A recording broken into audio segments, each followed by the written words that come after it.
Hey, hello, Cherie here, the host and producer of Women's Running Stories.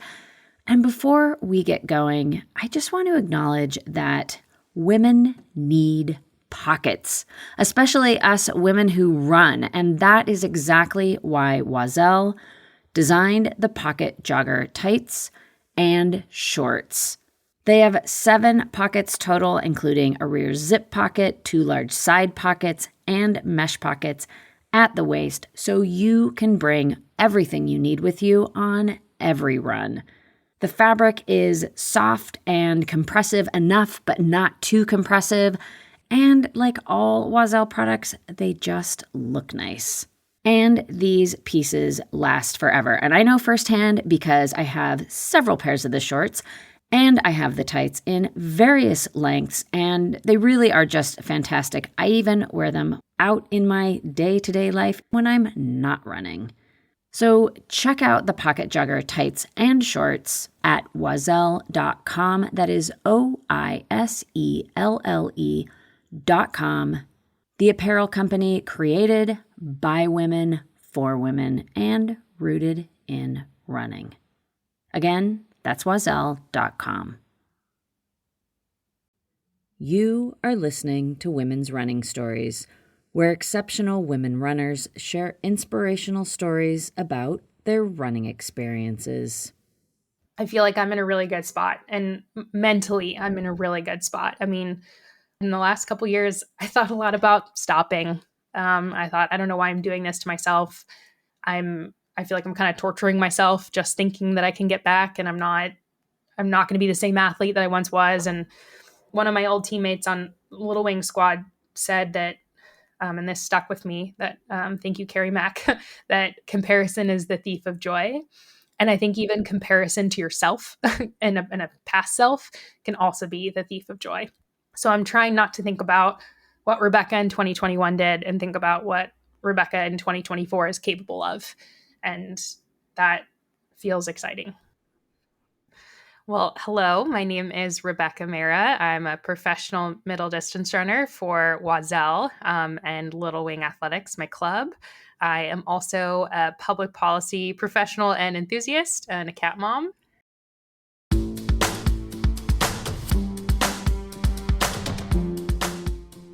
Yes, in this episode, you are going to hear from professional track runner and Olympic hopeful Rebecca Mehra, with a particular focus on where she was at coming into 2021, what has happened over the past couple of years that's made her question her commitment to professional running, and why Rebecca Mehra of 2024 is excited once again about what's possible in her racing career. But before we hear more from Rebecca, I want to welcome you to Women's Running Stories. I am Cherie Louise Turner. I am your host and producer. And this podcast is a proud member of the Evergreen Network of podcasts. I also want to mention up top here, before we get into Rebecca's story, that if you are in the Boston area over Boston Marathon weekend, I welcome you to join me and my 2 friends, Julie and Lisa, of the Run Farther and Faster podcast, because we are going to be hosting an event once again at the Boston Marathon Expo on the live stage. That will happen on Sunday, April 14th, the day before the marathon, at 2 p.m. And we are thrilled to have 3 incredible runners on our panel, which is focused around making a statement, breaking barriers in women's running. We're going to be in conversation with elite marathoners Kelly Bruno, Ari Hendricks, and Bree Bomer. So please come join us. That's on the live stage at the Boston Marathon Expo, Sunday, April 14th at 2 p.m. It is going to be a fantastic conversation. All right, now let's get into Rebecca Mehra's story. A few things to know before we get going here. Rebecca Mehra is a graduate of Stanford University. She raced for the Stanford team, which is a powerhouse running school, and graduated in 2017. The very next year, she became a member of the all-women's Little Wings Athletic Club, the elite team sponsored by Oiselle. And you know I love Oiselle, the apparel company rooted in running, made for women and by women. And indeed, they did help facilitate this episode, so thank you, Oiselle. Now, to note, Oiselle is located in Seattle, Washington, but when Rebecca Mehra joined Little Wings, the team was training in Bend, Oregon, and they trained under former professional runner Lauren Fleshman, who had a distinctive health and fun first approach to training and racing. As Rebecca noted, there was a thing that our team said, which was, if it's not fun, we're not doing it. And I really think she lived by that, and she made us feel that way every time we came to practice. Like, we are here to support each other, and we're here to enjoy ourselves and like get the most out of ourselves that we can. Fleshman's approach is so distinctive, in fact, that there's a New York Times article focused on her coaching. And Lauren Fleshman is also the author of the exceptional book Good for a Girl, A Woman Running in a Man's World. Something else to know before we get into Rebecca's story is that she's going to mention various track events. There's the Prefontaine Classic, also referred to as the Pre. There's the Portland Track Festival, Sound Running, USA's, which is the USA Championships, the Trials, meaning the Olympic Trials, which are coming up this June, and she will mention the premier international series, the Diamond League. In addition, she mentions Dempsey, which is the indoor track at the University of Washington in Seattle. So yeah, Rebecca Mehra is a track racer. She races both indoor and outdoor track, and she specializes in the middle distances of the 800 and 1500 meters. And as you'll hear her mention, sometimes Rebecca serves as a pacer, and that is the person who sets the pace for a particular race, but they don't really have any intentions of finishing. This is to help other runners reach their racing goals. All right, well, let's get to it. Let's hear about Rebecca Mehra's running career over the last few years, and she is going to start off at the point in time where she was transitioning from her collegiate career to the Little Wings team. Here to tell her story is Rebecca Mehra. 2019 to 2021, despite the beginning of the pandemic, were a real whirlwind for me. I moved to Bend, Oregon. I guess I'm backing up a little bit more, but I moved to Bend, Oregon in 2018 to work with Lauren Fleshman as my coach and to join the Little Wing athletics team. And it was kind of a dream come true that first season in 2019. I made a U.S. Championships final in the 800, an event I'd never run before. I stood on the podium of the Fifth Avenue Mile. I went to Europe to race for the first time. I didn't lose a race there. And, I kind of continued to have this awesome progress through even the few kind of COVID races I ran in 2020. I still managed to kind of PR and have a good time there, and as much as I could. And then 2021, I, had a great season. I raced 5 times at the Olympic trials. I was in the final of the 1500. And, to stand on the starting line of a trials final and know you have a shot to make a team, like, it's really a special moment. I had a great summer. I got to race in Diamond Leagues for the first time. I got to travel all around Europe. And ultimately, I won a meet or a race at the pre-classic at the end of the summer. And I kind of just felt on top of the world. My team in Bend kind of dispersed at the end of that season. Lauren had stopped coaching, took a step back. And so then I had to make kind of a big change, and I decided to kind of bet on Oiselle and bet on part of a system that had worked for me, and moved to Seattle. And so, from there, that's where my 2021 ended. Rebecca was riding high. She was in the best shape of her life, and she was racing with confidence and getting results nationally and internationally.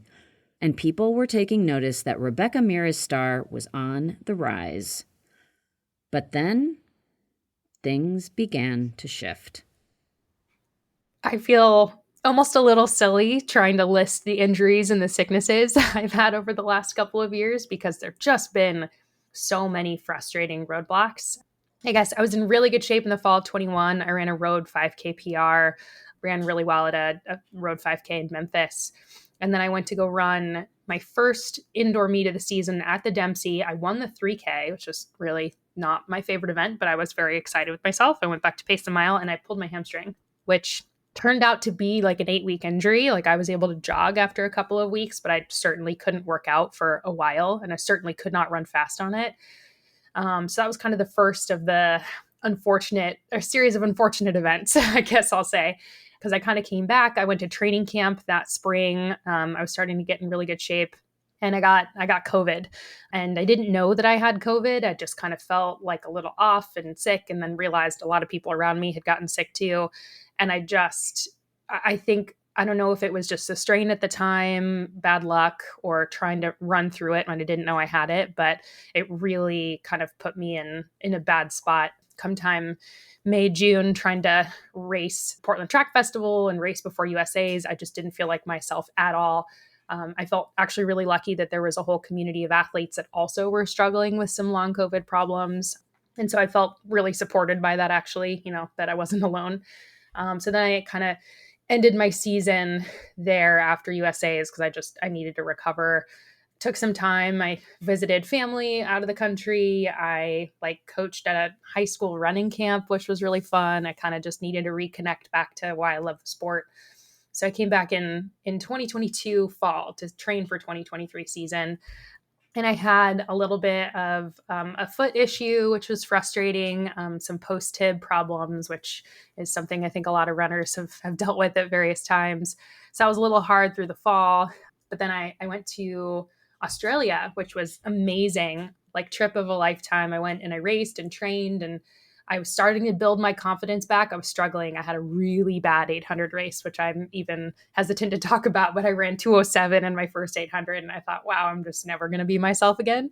But I did work myself back and I felt good. I actually felt really great going into season last year. And I got tripped up in a race at the very beginning of May, a sound running meet. And I had so much adrenaline. I thought I was okay, and then realized my hip was pretty injured, and I ran on an injured hip the rest of May and tried to race. And like when your body's not 100% and you try to compete on it, it's really not the best.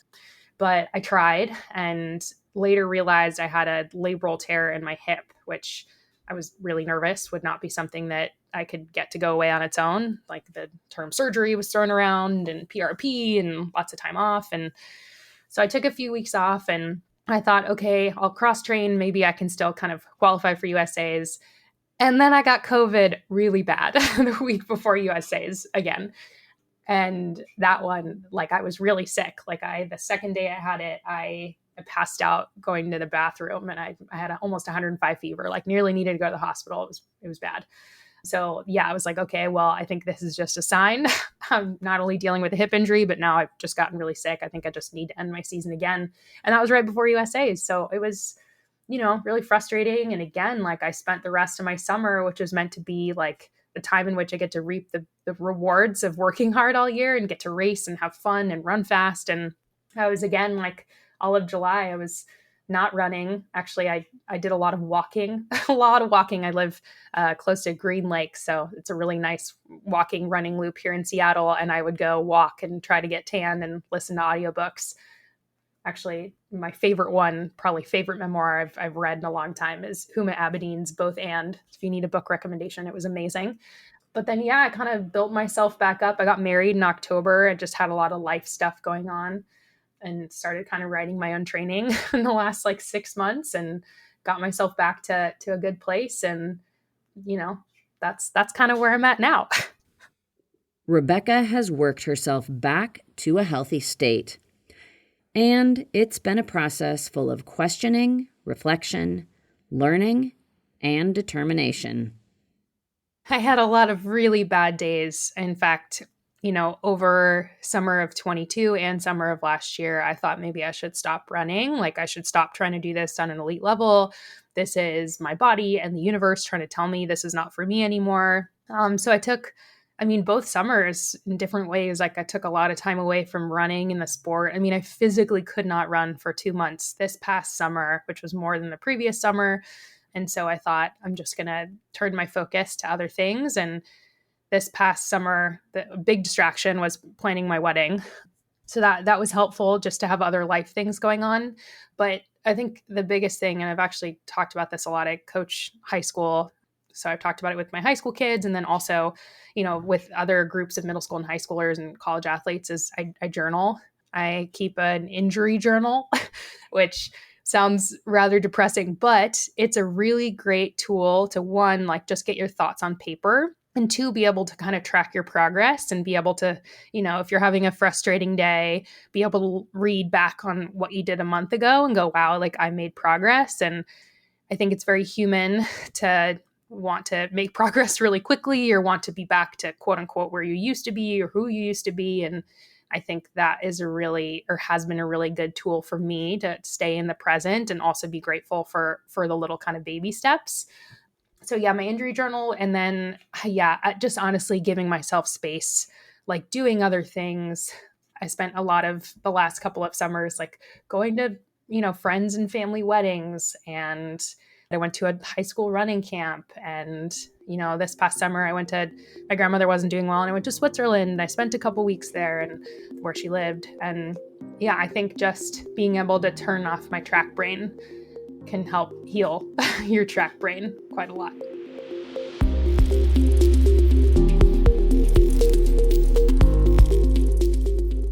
I think, without sounding too cheesy, like being grateful is really important. Being grateful for all the days that my body's healthy and allows me to do things that even often the last couple of years I couldn't do, like sprint and run fast, and even just kind of going for an easy jog. Like I'm not taking that for granted.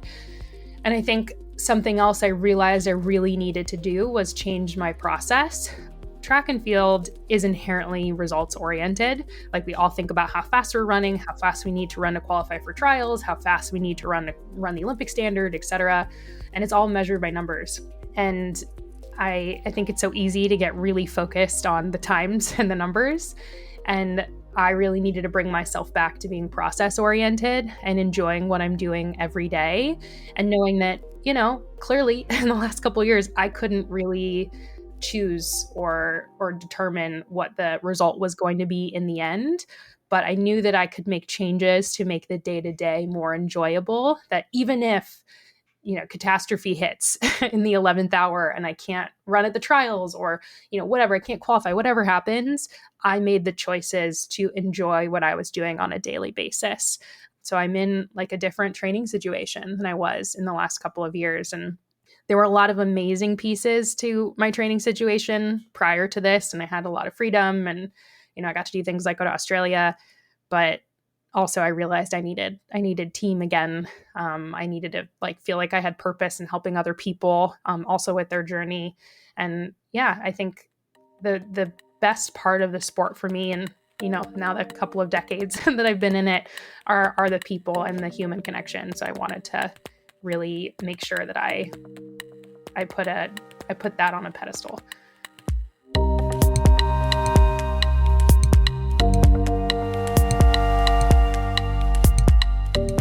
Yeah, so did change up my kind of coaching and training situation over the last few months. Bob and Sarah Lesko, who were coaching kind of under Lauren, were coaching me in the last couple years, and they are like family to me. I love them so much. Like Bob officiated my husband Jordan's wedding in October. Like that's how much they mean to me. But I knew I just needed to optimize like training with people. Like that was how I was going to want to stay in the sport, and I could feel excited to go to practice again. So I'm actually training with the Beast team here in Seattle, and this is a very new thing. But Danny Mackey is coaching me. He's the coach of that team. Yes, Rebecca has entered 2024 with a whole new training setup. She's now being coached by Danny Mackey and training with the Beasts athletic team, which means she's got a whole new slate of incredible training partners, including 2023 National 800-meter champion Nia Akins, 5,000-meter runner Ali Bukowski, and steeplechaser Katie DeLay, two-time Olympian in the 1500 for Portugal, Marta Penn Friedish, and young pro and fellow Stanford grad Julia Hamick. For Rebecca, it's been a lot of change, and it's been going great. It's a totally new training system. I've only been in it for really like weeks, although I've been working out with the team kind of since November on and off. And yeah, it's been really great. And like, I'm surrounded by greatness, literally. Like Nia just ran, and I felt amazing that I got to help her to this, but it's not going to be ratified because it was on a larger track. But she just broke the American record in Taurus in the 800. She ran 1:58.20, and I paced her. And my other two teammates that are 5K runners just ran like 15:03 and 15:05 in the 5K this past weekend. And I've gotten to do this special kind of go between and run a workout or two with Nia, run a workout or two with Ali Bukowski and Kaylee DeLay. And then there are two other fabulous 1,500 runners on the team that I've gotten to do a lot of my workouts with too. And that's Marta Penn Fredez and Julia Himack. Yeah, it's amazing getting to surround yourself and train with people who are better than you and who make you better. I think even back when I was in high school, I decided to go to Stanford because I knew I'd be surrounded with people who were better than me and who could lift me up. And I have continued to feel like that is very real through my experiences on different teams. And I think maybe across the board, people have realized like training with other good people, even if you're going to get your butt kicked at practice sometimes, will make you race better, will like make you a better athlete ultimately. So that's exactly how I felt over the years. And there was aspects to training alone, or kind of mostly training solo, because I did my best to kind of match up with other athletes and friends that were also kind of doing more of the lone wolf thing, that were really positive. Like I knew the workouts were written just for me, and I knew that this was like the perfect thing that I should be doing. And if I had like a little bit of a little injury or something that was bugging me, it was no big deal to move the workout a day, because it's not like a team was meeting and the coach would have to meet me in another day. Like there were definitely aspects of training alone, or training mostly alone, because I did train a lot around the University of Washington and again a couple of other like professional running friends, but that were helpful. But ultimately, I think being pushed by others, I have found, just makes me better, makes me more confident, makes me a better athlete. I mean, it makes me want to come to practice. It makes me excited to see people. Like, yeah. And, we're all competitive. Like, don't get me wrong. Like, we show up and we want to, like, run the workout, or like, sometimes you do want to beat someone on an interval, but like, ultimately, we're all competitive. And if we weren't competitive, we wouldn't be professional athletes. So, but that butt kicking that you'll either be served sometimes or you'll serve to others, makes everyone better for it.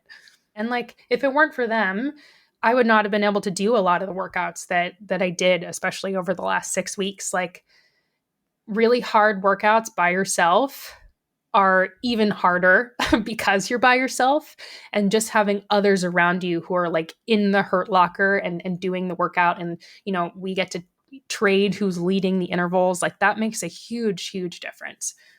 So it's just so nice to have training partners again, and just be inspired by people's performances, and know that like it's possible for me because I'm in the same training system. And it's different than what I'm used to, but in a lot of good ways. Like the team does a lot of plyos and a lot of drills and things that I did somewhat with Lauren, but I just haven't really done in a few years. And I think they help me a lot with my form, which easily breaks down, especially at the end of a race. But also like with my speed and agility, it makes me feel like I'm a better athlete. So I think all the new changes in the gym and drills, and then even like sprinting, like I sprint a whole lot more than I have in the last couple of years, which is to remind my body, like I can do this at the end of a race. So I'm excited to see how it can all come together, come outdoors. Yeah.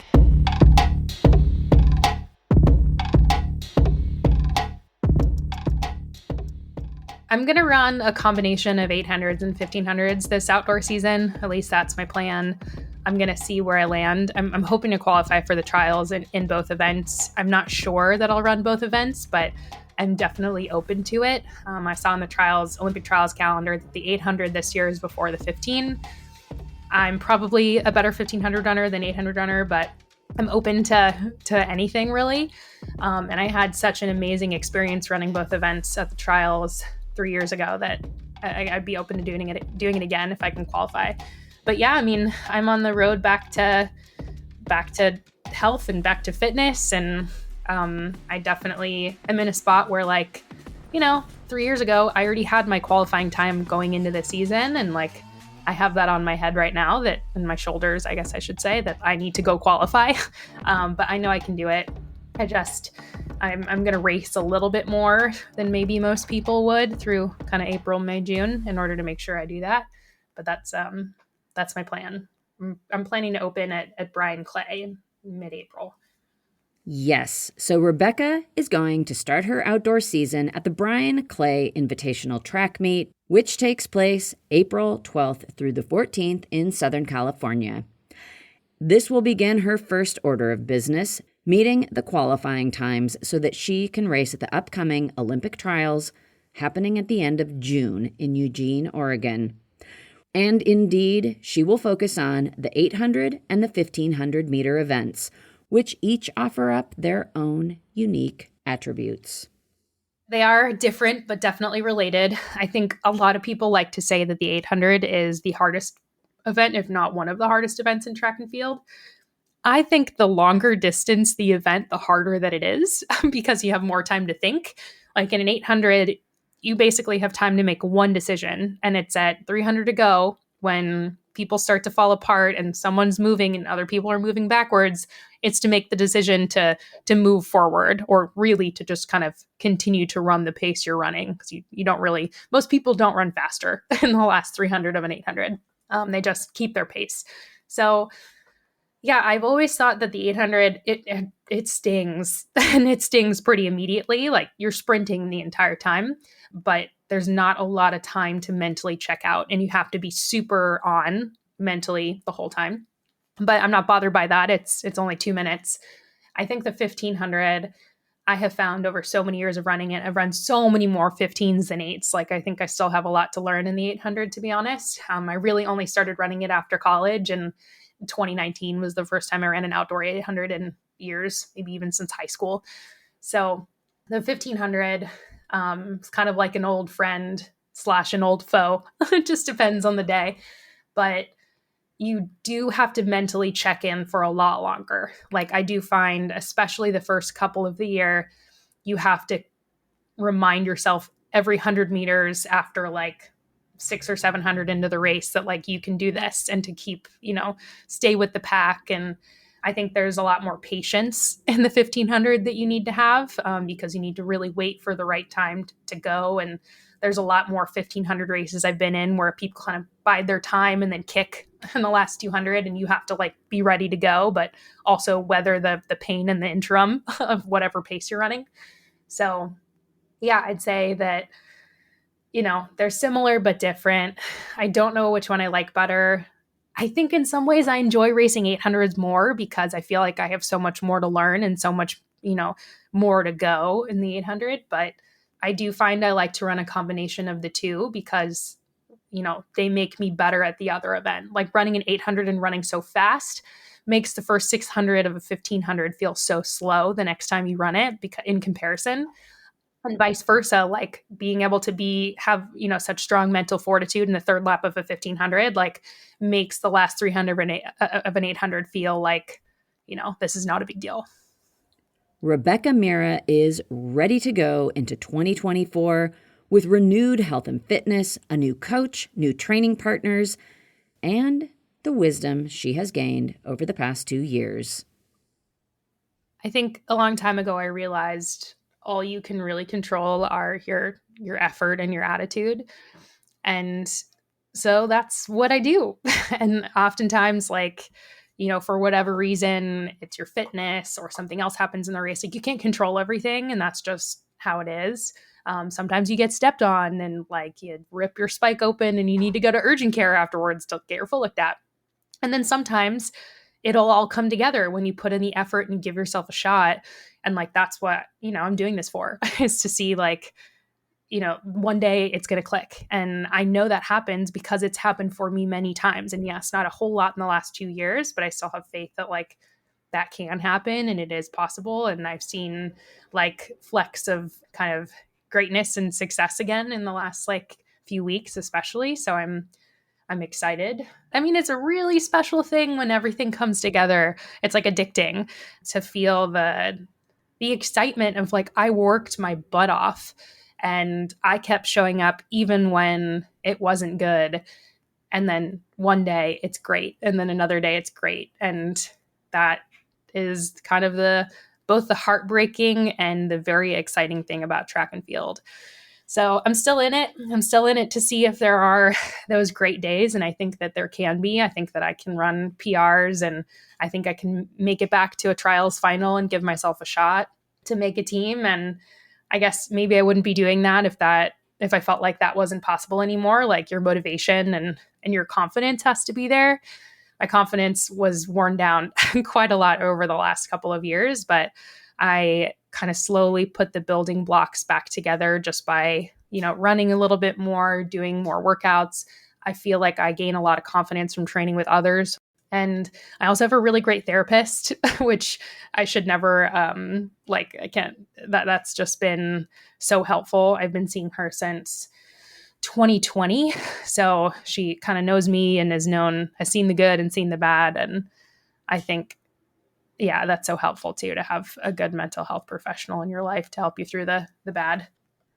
So I made a concerted choice, and I've continued to make concerted choices to want to be in the sport, to want to train hard, to want to see what I can get out of my body. And it's been important to me to give myself a shot every time. And I approach every race with the same kind of intention to give myself a shot to have the best day possible. And I go back to the effort and attitude thing. Like, that's all I can control. And so if I do that every time, sometimes it's going to be bad. A lot of times it's going to be okay. And sometimes it's going to be magic. And that's why you continue to kind of put in the effort, because, the magic day could happen, or even a great day can happen. It doesn't have to even be magical, just because you've continued to show up every day and be consistent. And yeah, that's what I'm doing.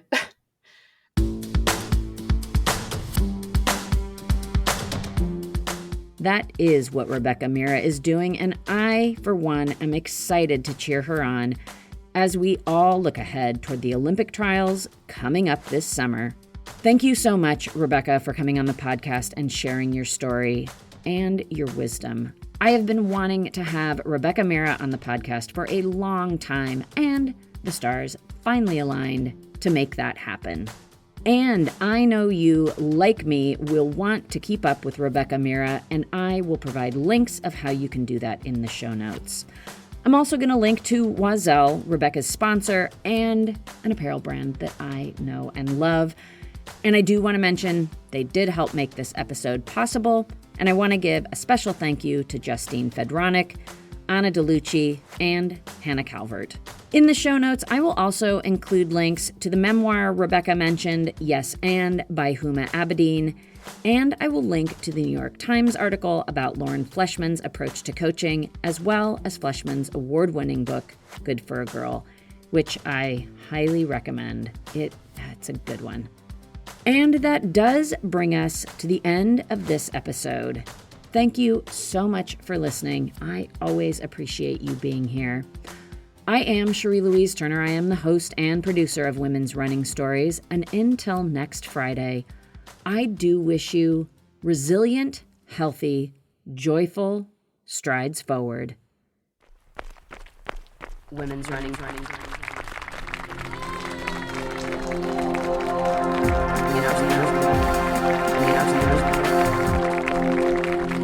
Women's Running Stories.